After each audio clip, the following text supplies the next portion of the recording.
મહેસાણા જિલ્લામાં સુવિધા education trust ગોપાલક વિદ્યા સંકુલ હેડવા રાજગઢ મહેસાણા ખાતે અખિલ ગુજરાત રબારી સમાજ દ્વારા નવનિયુક્ત ચૂંટાયેલા સરપંચોનો સન્માન સમારોહ તથા સેમિનાર યોજાયો હતો।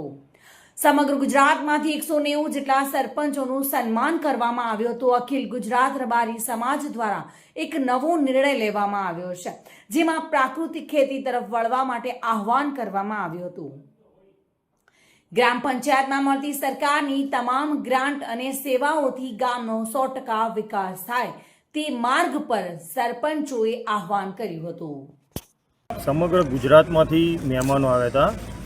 આજે મહેસાણા ખાતે અખિલ ગુજરાત રબારી સમાજના સરપંચોનું સન્માન તેમજ એમનો સેમિનાર રાખવામાં આવ્યો હતો, જેથી સરપંચોને ગામના વિકાસની ગામના વિકાસ માટે ગ્રાન્ટો કઈ રીતે લાવવી, કયા રીતે આયોજનબદ્ધ કામ કરવા, જેથી કરીને અમને સરપંચ તરીકે ઉમદા કાર્યશૈલી પ્રસિદ્ધ થાય એ તરફના બધા આયોજનો હતા અને એમને એના અનુસંધાનમાં માર્ગદર્શન આપવામાં આવ્યું। આખા રાજ્યમાંથી સરપંચો આવ્યા અને આજે અમારા સારા આગેવાનો, સાધુ સંતો અને મૂળ નેતાઓ આ બધાના પાસેથી એક જ સલાહ લઈને આ બધા જ ગયા છે કે ગામની અંદર કોઈ પણ કાસ્ટનો નાનામાં નાની જ્ઞાતિનો માણસ હોય એનું કામ મૂળ પહેલાં કરવું, એવી અમને બહુ સારી એવું વાત કરી છે।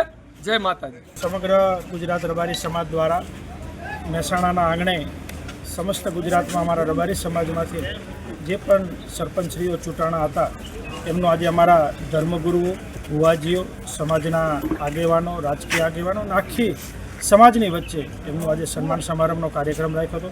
હું કુંવરગામ તાલુકો શંખેશ્વર જિલ્લો પાટણનો સરપંચ છું। હું ખાસ એવું કહેવા માગું કે જે મહેસાણાની ગોપાલક સમિતિ છે અને સમગ્ર રાજ્યના ગુજરાતના અખિલ ગુજરાત રબારી સમાજ અને એમાં પણ અમારા તમામ રાજકીય, સામાજિક, અમારી ધર્મગુરુઓ વડવાળા, વાડીનાથ અને પીરાણા અને એ નાની મોટી જગ્યાઓ ચવેલી બધા જ ગુજરાતના તમામ ધર્મગુરુઓ સાથે રબારી સમાજ રહ્યો અને પહેલીવાર ઇતિહાસમાં કોઈ સમાજ વતી કોઈ રબારી સમાજના સરપંચોનું સંમેલન કર્યું હોય તો આ સમિતિને ધન્યવાદ આપું છું। અને અમારા ગુરુઓ, અમારા ધારાસભ્યો જે રબારી સમાજના છે એટલે અમને ખૂબ શીખવા મળ્યું અને અમે ખૂબ રાજી છીએ।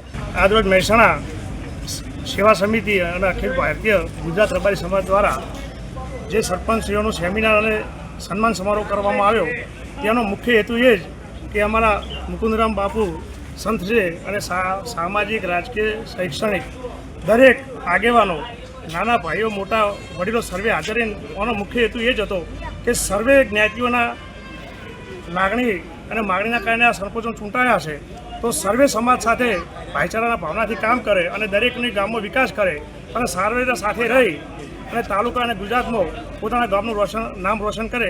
બસ એ જ પ્રાર્થના સાથે આ કાર્યક્રમ યોજાયો હતો અને આયોજક મિત્રોનો ખૂબ ખૂબ આભાર। ભાવિન ભાવસાર સાથે bureau report, today Gujarati news.